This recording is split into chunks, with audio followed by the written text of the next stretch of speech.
The lake was calm that morning, a mirror of cold blue glass stretched beneath an empty sky. Noah Briggs walked onto his dock the way he had every morning for 3 years, coffee in hand, mind quiet. Then he saw it and stopped dead. A fluorescent orange sticker had been slapped across the hull of his patrol boat, the letters screaming back at him in bold red, "Illegal." The word sat there like an accusation, bright and obscene against the weathered gray steel of the PBR 92. Noah set his coffee down slowly. He recognized the stationery. Official HOA letterhead, complete with the signature of Karen Holt, president of the Lakeview Homeowners Association. His jaw tightened. This wasn't a neighborhood dispute slipped under his door. This was a declaration of war on something she didn't understand and had no right to touch. Karen Holt appeared at the edge of his dock 20 minutes later, right on schedule. She walked like someone who had never been told no, arms crossed, oversized sunglasses catching the morning sun. She stopped at the property line and tilted her chin upward. "That war machine violates community visual standards," she announced. "It's not decorative, it's an eyesore. You have 48 hours to remove it from the lake." Noah studied her the way he used to study hostile contacts on night patrol. He had faced pirates off the coast of Somalia, smugglers in the Gulf, insurgents who would kill for less than the price of a meal. None of them carried the specific arrogance of someone who believed a laminated rulebook made them untouchable. "That vessel is federally registered and protected under maritime preservation law," he said quietly, "and you just committed a federal offense by tagging it." Karen smirked. She had no idea what she had just set in motion. Megan Briggs came running down from the cabin moments after Karen disappeared up the path. She circled the boat with her phone raised, recording every angle, zooming in on the sticker and the thin scratch it had left on the original hull paint. "She damaged it," Megan said, her voice tight. "She actually scratched the paint when she stuck this on." Noah didn't respond immediately. He stared at the mark on the steel, feeling something cold settle in his chest. This boat wasn't just metal and machinery. It had carried men through firefights, through monsoons, through nights so dark the only thing keeping them alive was trust in each other. 3 of those men never came home. Their names were etched into the deck plating, small and precise, where only someone who knew to look would find them. And now a woman who couldn't tell federal jurisdiction from lawn ordinances had defaced it for the crime of existing. Megan looked at her brother. "You want to fight this?" He shook his head slowly. "No. I want to end it." Noah explained everything. The tagging, the trespassing, the attempted seizure of a protected vessel by a homeowners association that thought laminated bylaws trumped federal law. There was a long silence on the other end. "They tagged a Navy patrol craft," Ward said slowly. "A historically protected one?" "Yes, sir." Another pause, longer this time. Then Ward spoke with a tone Noah recognized from mission briefings. "I'll make some calls. Expect a visit from someone with authority." The black SUV arrived the next morning, cutting through the early mist like a blade. Officer Dana Reyes stepped out with a badge on her belt and an expression that gave away nothing. Federal Maritime Investigator. She examined the violation sticker without touching it, photographed the scratch on the hull, and then turned slowly toward the small crowd that had gathered at the edge of Noah's property. Karen stood at the front, flanked by Randy and 3 board members who looked increasingly uncomfortable. Reyes addressed Karen directly, her voice flat and precise. "You placed an unauthorized marker on a federally registered military vessel on federal water without any legal standing to do so." Karen opened her mouth to respond, but Reyes continued. "That's not a homeowner violation. That's a federal offense." The board members exchanged glances. Randy's face went pale. Karen tried to maintain her composure, but something flickered behind her eyes, the first crack in her armor. "This boat is a hazard," Karen insisted. "It's loud, it's ugly, This vessel is a historic patrol craft under federal maritime protection," Reyes interrupted. "Its appearance is not within your jurisdiction. Neither is its presence, neither is anything about it." Karen's jaw tightened. "We'll see what the board has to say about that." Reyes stared at her with the patience of someone who had seen countless people underestimate the weight of federal authority. She said nothing. She didn't need to. The interrogation of Randy Pike lasted less than 10 minutes. He sat across from Reyes at a folding table on Noah's dock, sweating through his polo shirt, knees visibly shaking. "Did Karen Holt instruct you to conduct measurements on Mr. Briggs' property?" Randy's eyes darted everywhere except Reyes's face. "She said we had lake authority. She said the shoreline was ours." "Do you have that directive in writing?" "No." "Then you trespassed on federal adjacent property at the instruction of someone with no legal standing to give that order." Randy swallowed hard. The reality of his situation was settling over him like a weight. He had followed Karen because following was easier than thinking. Now he was drowning in the consequences. Noah watched from the side of his dock, arms crossed. He felt no sympathy. Randy had made his choice. Now he was living with it. Reyes scheduled what she called an emergency compliance hearing for the following morning. Karen arrived in full makeup, trying to project control she no longer possessed.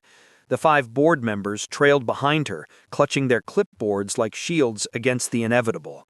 Reyes stood beside the PBR 92, the lake shimmering behind her, and read from an official document. "By tagging and attempting to condemn a federal vessel, your homeowners association is liable for obstruction of federal maritime operations, unlawful interference with protected property, and violation of federal preservation statutes." The board members shifted nervously. Reyes continued, "Penalties for these violations can exceed $450,000. The number hung in the air like a guillotine blade. Karen's face went white. Randy looked like he might collapse. The whispers among the board members turned frantic. Noah watched the collapse unfold in real time. This was no longer a conflict. It was a reckoning. Karen's survival instincts kicked in the moment she realized she was cornered. She straightened her spine and stepped forward, pointing a manicured finger toward Reyes. "We'll sue. We'll take this to county court. HOA bylaws supersede local regulations, and we have the right to maintain community standards." Reyes closed her folder with a deliberate snap that echoed across the water. HOA bylaws do not supersede federal maritime law. They never have, they never will. Karen tried to step closer to the boat, but Noah moved into her path. Not aggressively, not threateningly, just present, a wall she couldn't pass. Reyes spoke again, her voice dropping to something cold and final. "If you attempt to remove, alter, or interfere with this vessel in any way, you will be arrested. That is not a warning, that is a statement of fact."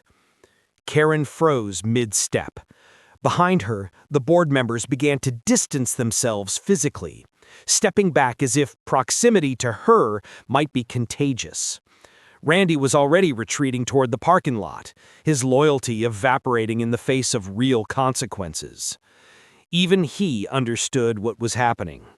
Karen was sinking, and she was dragging the entire association down with her. The rumble came from across the lake before anyone saw the source. It wasn't thunder. It was an engine, deep and powerful, cutting through the morning air. A large black vessel emerged from the mist, heading directly toward Noah's dock with the kind of precision that spoke of military training. When it stopped, a tall figure stepped off and onto the weathered planks. Captain Elijah Ward moved like a man who had spent decades commanding respect without ever having to demand it. His silver hair was cropped short, his posture straight despite his years, and his eyes carried the weight of decisions that had cost lives and saved others. Reyes straightened slightly at his presence. The HOA board stiffened. Even Karen seemed to sense that something had shifted in the atmosphere. Ward shook Noah's hand firmly, holding it a moment longer than necessary. The grip of a man who remembered what they had been through together. Then he turned his gaze toward Karen, and the warmth vanished entirely. I received a report that someone attempted to classify a United States Navy patrol craft as illegal, Ward said. His voice carried across the dock without effort. I wanted to see for myself who would be foolish enough to try. Karen's face twisted, searching for a response that wouldn't come. Ward continued, each sentence landing like a hammer blow. You don't get to tag a federal vessel. You don't get to inspect it. You don't get to touch it. You don't get to look at it and decide it doesn't meet your aesthetic standards. That boat served this country in ways you cannot imagine, and it is protected by laws that existed before your association was a thought in anyone's mind. Noah had seen Karen in many states over the past few days, confident, defiant, calculating, but he had never seen her like this, small, exposed, completely out of her depth, and only now beginning to understand it. Reyes produced a sealed envelope from her bag. The crest of the Department of Maritime Federal Enforcement was stamped across the front in gold and blue. She handed it to Karen, who took it with trembling fingers. Inside was a single document, a preliminary fine assessment, $450,000 for unlawful interference with federal maritime assets. Karen's knees buckled. She caught herself on Randy's arm, but Randy pulled away, leaving her to stumble. The board members stared at the document as it fluttered in Karen's shaking hands, their faces reflecting the dawning horror of financial ruin. Noah didn't smile, didn't gloat. Victories like this didn't call for celebration. They called for silence and the patience to let consequences unfold. Reyes ended the meeting with a final statement. This is only the beginning of the investigation. I suggest you retain legal counsel immediately. Storm clouds had begun to gather over the far end of the lake, darkening the horizon. But the real storm was already here, already tearing through the foundations of Karen's carefully constructed kingdom. The emergency board meeting that evening was held in the community clubhouse, a building that had once symbolized Karen's authority and now felt like a bunker under siege. Voices trembled, papers scattered across the conference table. Panic saturated the air like humidity before a downpour. Karen stood at the head of the table, trying to project the confidence that had carried her through years of unchallenged rule. But her voice cracked on every third word. "We are not paying that fine," she declared. "Reyes is bluffing. This is intimidation tactics. The federal government doesn't care about a boat on a private lake." Randy sat in the corner, head in his hands. She had a badge. She had the captain. She had federal documentation. That's not a bluff, Karen. That's reality. The board murmured in agreement, a sound that would have been unthinkable a week ago. One member finally broke ranks entirely. "Karen, you've put all of us in danger. You operated outside your authority without consulting anyone. You made decisions that could bankrupt this entire community." Karen slammed her fist on the table, the sound sharp and desperate. "I did what was necessary to protect our standards. I did what none of you had the courage to do." But the fear in her eyes betrayed the conviction in her words. She could feel it slipping away. The deference, the obedience, the unquestioning loyalty that had made her feel invincible. For the first time, the board was openly questioning her leadership, and she had no answer that could restore what she had lost. Noah spent that evening on the dock with Megan and Captain Ward. The sun had set, leaving the lake painted in shades of deep blue and purple. Ward examined the scratch on the hull with a small flashlight, his expression grim. She's fortunate this damage is superficial, Ward said. If she'd compromised the historical plating, we'd be talking about fines in the 7-figure range. This boat is one of 12 remaining PBR Mark IIs in original condition. It belongs in a museum, not in a legal battle with a homeowners association. Megan let out a low whistle. 7 figures. For a scratch. For history, Ward corrected. For the men who served on vessels like this. For preservation of something that matters. Noah stared at the water, watching the last light fade from the surface. She's not done, he said quietly. Someone like her doesn't accept defeat. She'll do something desperate. Ward nodded slowly. Which is why you need to let us handle it from here. People like Karen Holt don't surrender gracefully. They lash out, they escalate, they burn everything down rather than admit they were wrong. Noah didn't disagree. He could feel it in the air, that electric tension that preceded violence or disaster. Karen was wounded, cornered, and more dangerous than ever. The desperate move came at midnight. Karen sat alone in her home office, blinds drawn, the glow of her computer screen casting harsh shadows across her face.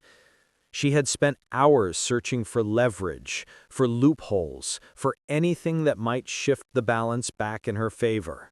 And she had found something. A form, a complaint, a weapon she could wield from the shadows. She drafted a false report to the county environmental agency, claiming that Noah's patrol boat was leaking oil into the lake and posed an immediate hazard to wildlife and water quality. She attached photographs she had staged that afternoon, showing dark stains on the water near his dock, stains she had created herself with motor oil from her garage. Her finger hovered over the send button. Some part of her knew this was crossing a line that couldn't be uncrossed, but that part was small now, drowned out by desperation and wounded pride. She clicked send. Randy saw her leaving the HOA office building just after midnight. He had been unable to sleep, pacing his apartment, replaying every decision that had led him to this moment. When he saw Karen's car in the parking lot, he followed on foot, watching from the shadows as she emerged with a satisfied expression that chilled him to the bone. "Karen," he called out, "what did you just do?" She spun around, startled, then recovered with a dismissive wave. "Saving this association. If the county declares that boat an environmental hazard, the federal protections won't matter. They'll have to remove it." Randy shook his head, horror spreading across his features. "That's illegal. If you filed a false report, that's evidence tampering. That's fraud." Karen stepped closer, her voice dropping to a hiss. "Grow a spine, Randy. This is how you win. You don't play by their rules, you make new ones." But Randy was already backing away, seeing clearly for the first time the person he had been following all these years. This wasn't strategy. This wasn't leadership. This was a woman whose sanity was cracking under the weight of her own ego. The county received Karen's report at 8 the following morning. By 8:15, it had been flagged and forwarded to Officer Reyes as potentially related to an ongoing federal investigation. By noon, Reyes was back at Noah's dock, a printed copy of Karen's complaint in her hand. Noah read it slowly, his expression darkening with each line. The accusations, the fabricated evidence, the photographs that showed stains he knew had never existed. Reyes pointed to a line of text at the bottom of the document. The metadata on those images shows they were captured yesterday at 4:17 p.m. The device is registered to Karen Holt. Captain Ward stood nearby, arms crossed, his face carved from stone. Falsifying environmental hazard reports is a federal offense. Submitting fraudulent evidence to government agencies is a federal offense. She's not just digging her own grave, she's building her own prison. Noah stared across the lake toward the cluster of houses that made up the HOA community. Somewhere over there, Karen was probably congratulating herself on her cleverness, believing she had found the perfect counterstrike. She had no idea that every move she was making was being documented, cataloged, and prepared for presentation to a federal judge. "This isn't about authority anymore," Noah said quietly. "This is about revenge. She'll break anything to get it." Ward nodded. "Which is why we end it now, completely." The convoy arrived at dawn. 4 black federal vehicles rolled through the community entrance, their presence immediately drawing residents to their windows and porches. Neighbors gathered in small clusters, whispering, recording on their phones, watching something they had never expected to see in their quiet lakeside neighborhood. Karen stood on her front porch, face ashen, watching the vehicles park in a precise line along her street. She was still wearing her bathrobe, her hair was uncombed. The mask of composed authority she had worn for years was gone, replaced by something raw and frightened. 5 federal agents emerged from the vehicles, followed by Officer Reyes. She walked directly toward Karen's house, her voice projecting clearly enough for the gathering crowd to hear. "We are executing a federal warrant for documents, communications, and electronic devices related to the unlawful interference with maritime assets and the filing of fraudulent environmental reports." Karen tried to close her front door, but 2 agents blocked it before she could move. Randy stood on the sidewalk across the street, hands pressed against his temples, watching the nightmare unfold in real time. The HOA board members had gathered at the edge of the crowd, staring at Karen like she was a monster they had helped create and now deeply feared. This wasn't a warning anymore. This was consequences made manifest, walking up Karen's front steps and into her carefully ordered life. Inside her home office, Karen made one final desperate attempt to survive. She lunged for her computer, fingers flying across the keyboard, trying to delete emails, purge files, destroy anything that might be used against her. She grabbed papers from her desk and shoved them toward the shredder. But the agents were faster, trained for exactly this scenario. They secured the computer before she could complete the deletion. They intercepted the papers before they reached the shredder. They cataloged everything she touched as evidence of consciousness of guilt. Reyes entered the office last, surveying the chaos with an expression of grim satisfaction. "Karen Holt, you are under federal investigation for falsifying environmental reports, tampering with federal property, obstruction of justice, and attempted destruction of evidence." Karen screamed, her composure finally shattering entirely. "I was protecting this community! Everything I did was for them! They should be thanking me!" Reyes didn't blink.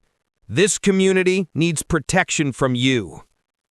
They placed her in handcuffs and led her through her own front door, past the manicured lawn she had obsessed over, past the neighbors she had terrorized with violation notices for years. Phones recorded from every direction. The footage would be online within the hour, shared and reshared, commented on and dissected by strangers who would never know the full story but would remember Karen Holt's face as she was led away in restraints. The HOA board didn't step forward to defend her. Randy didn't speak a word on her behalf. The neighbors who had once deferred to her every demand watched in silence, some with shock, others with barely concealed satisfaction. For the first time in her life, Karen Holt walked completely alone. Noah observed from his dock across the lake, the distance reducing the scene to small figures and flashing lights. He felt no triumph, no joy, just the quiet recognition that this had always been inevitable. People who believed rules didn't apply to them eventually discovered otherwise. The only variable was timing. The day after Karen's arrest felt like the morning after a funeral. The HOA clubhouse, once a symbol of petty authority and enforced conformity, sat heavy with silence and dread.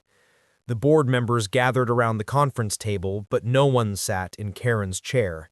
It remained empty at the head of the table, a reminder of the void she had left and the disaster she had created.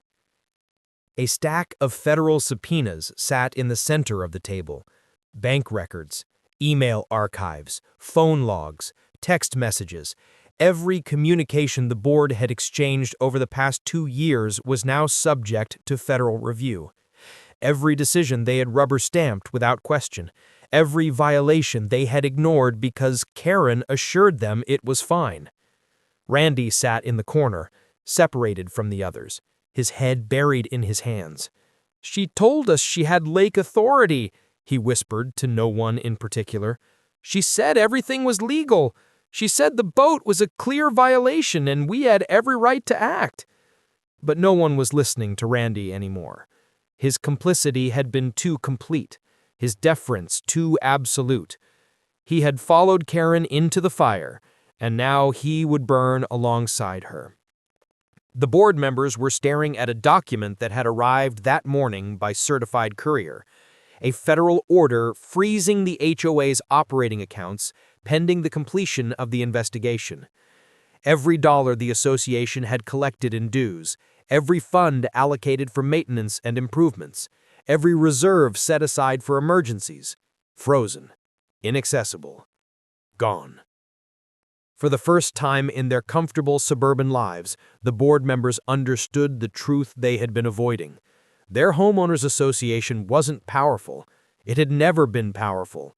It was a small pond where small people had played at authority, and now the ocean had come to remind them of their actual size. Noah arrived at the county sheriff's office the following afternoon to provide his formal testimony. The building was older, practical, built in an era when government architecture prioritized function over appearance. Sheriff Blake met him at the entrance and shook his hand with genuine respect. "You stirred up quite a hornet's nest, Briggs," the sheriff said as they walked toward the interview room. Noah shrugged slightly. "Hornets don't scare me. They mostly just scare themselves." Officer Reyes conducted the interview with methodical precision. She walked Noah through every interaction, every incident, every piece of evidence in chronological order. The unauthorized inspection by Randy Pike, the violation sticker placed without authority, the scratch on the hull caused during its application, Karen's verbal threats and demands, the trespassing on federal maritime boundary, the attempted environmental report filed with fabricated evidence, the attempted destruction of documents during the warrant execution. Noah answered each question clearly and without embellishment. He had learned long ago that truth required no decoration. Facts spoke for themselves when arranged properly. Reyes closed her notebook when the interview concluded. "You've handled this correctly from the beginning, Mr. Briggs. Every action documented, every response proportional, every escalation initiated by the other party. We'll take it from here." Noah walked out into the afternoon sunlight, squinting against the glare. He knew what came next: the hearings, the judgments, the fall. He had seen it before in different contexts, different theaters of conflict. The moment when accumulated consequences finally overwhelmed someone's ability to escape them. Karen's first court appearance came 48 hours later. The federal courthouse was modern and imposing, all glass and steel and institutional authority. Security personnel checked identification at every entrance. Cameras were prohibited inside, but reporters gathered on the steps, waiting for any glimpse of the woman who had tried to condemn a Navy patrol boat for being insufficiently decorative. Karen entered the courtroom in handcuffs, escorted by 2 federal marshals. Her hair was unwashed and pulled back in a hasty ponytail. Her clothes were the same ones she had been wearing during her arrest, now wrinkled and stained. The arrogance that had defined her for years was completely absent, replaced with something hollow and defeated. The gallery was full. Neighbors who had lived under her rule for years, board members who had enabled her excesses, reporters from local news outlets who sensed a story with legs. Even Randy Pike had come, sitting in the back row, trembling visibly, perhaps realizing that his own day in this courtroom was approaching. Interference with the federal maritime vessel, filing of false environmental hazard reports, tampering with evidence, obstruction of justice, attempted destruction of documents during execution of a federal warrant, trespassing on federal adjacent property. Karen tried to speak, her voice cracking before she managed a complete sentence. I didn't know. I didn't understand the laws. I was just trying to maintain community standards. The judge raised a hand, silencing her immediately. Ms. Holt, you were warned multiple times by federal officers that your actions were illegal. You were presented with documentation of the vessel's protected status. You were given explicit instructions to cease interference. You chose to ignore those warnings and escalate your behavior. Ignorance is not a defense when education was repeatedly offered and rejected. Karen's composure shattered completely. The tears came without warning, streaming down her face as her shoulders shook with sobs. The woman who had terrorized her neighbors over fence heights and mailbox colors and lawn maintenance schedules was weeping in a federal courtroom, finally confronting the reality that her authority had always been an illusion. The gallery watched in silence, some with satisfaction, some with pity, most with the uncomfortable recognition that they had allowed this to happen, had deferred to Karen's demands because compliance was easier than resistance, and now they were all paying the price for their cowardice. The financial judgment came 3 weeks later. The courtroom was just as full, the tension even thicker. Karen sat at the defense table beside a public defender who looked exhausted before the proceedings even began. The HOA board members occupied the front row of the gallery, having been ordered to attend as representatives of the organization that would share liability for Karen's actions. The judge announced the ruling with the same flat professionalism she had maintained throughout the proceedings.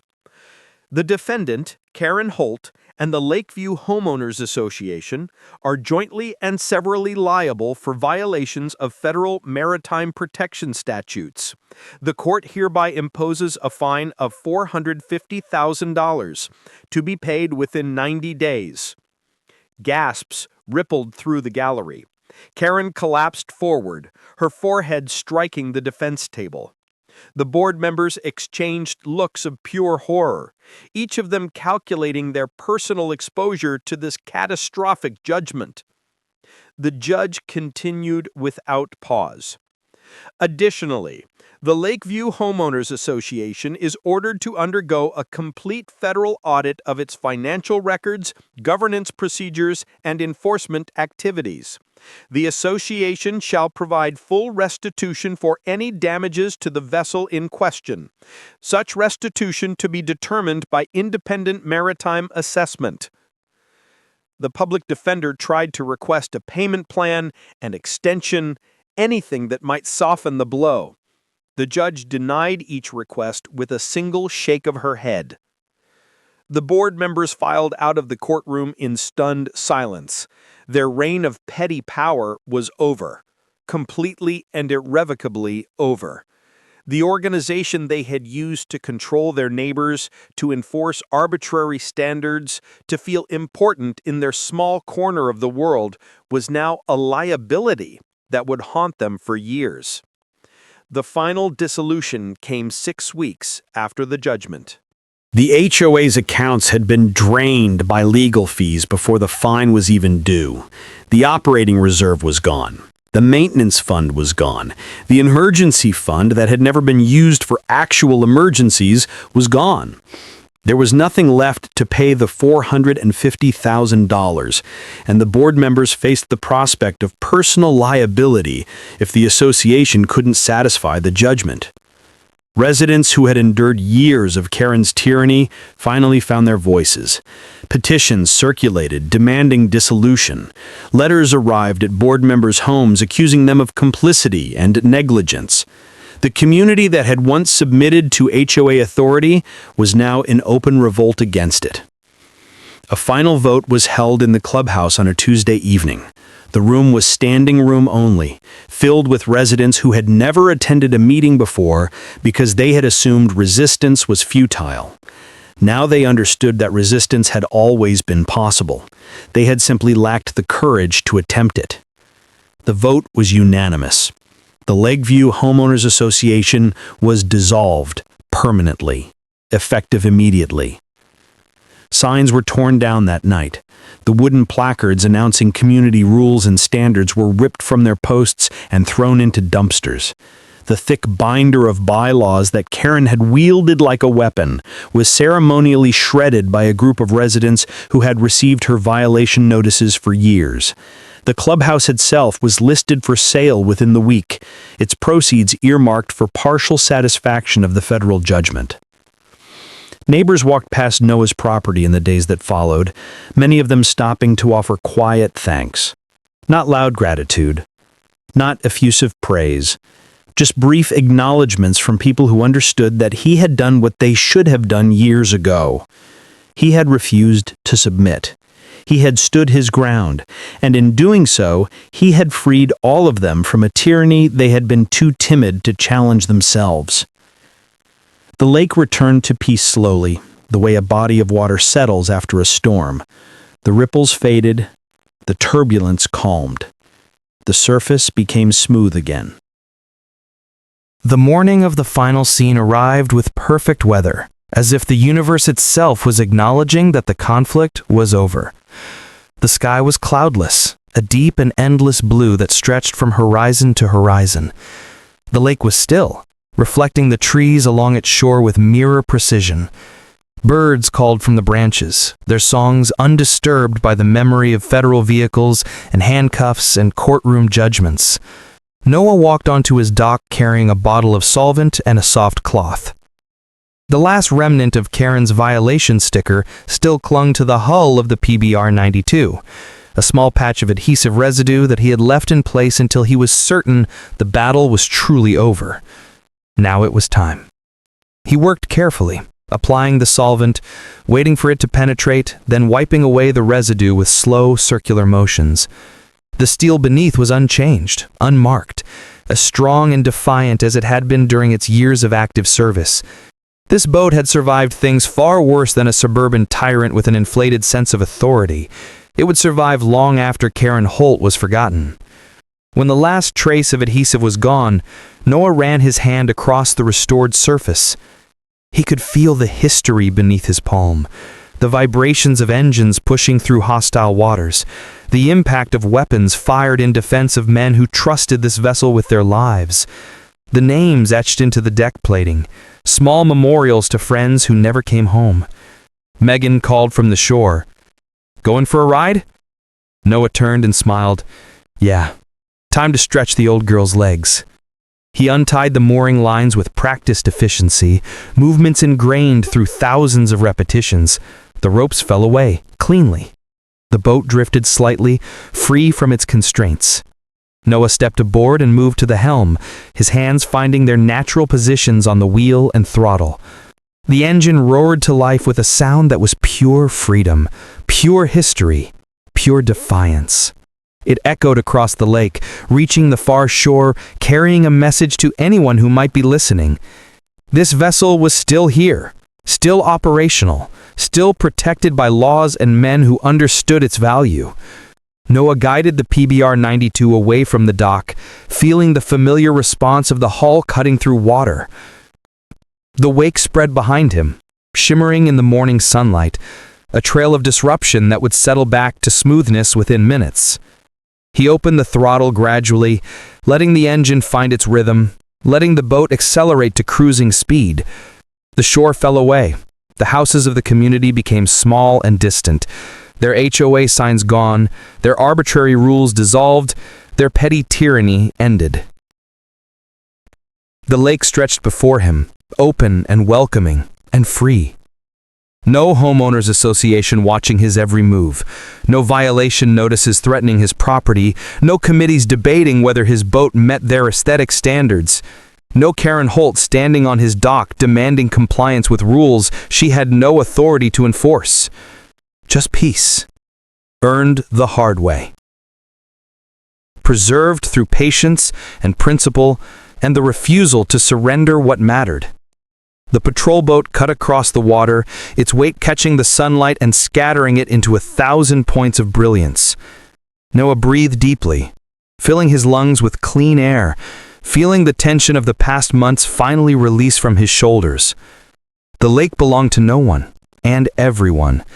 It belonged to the fish beneath its surface and the birds above it. It belonged to the families who picnicked on its shores, and the veterans who found solace in its quiet.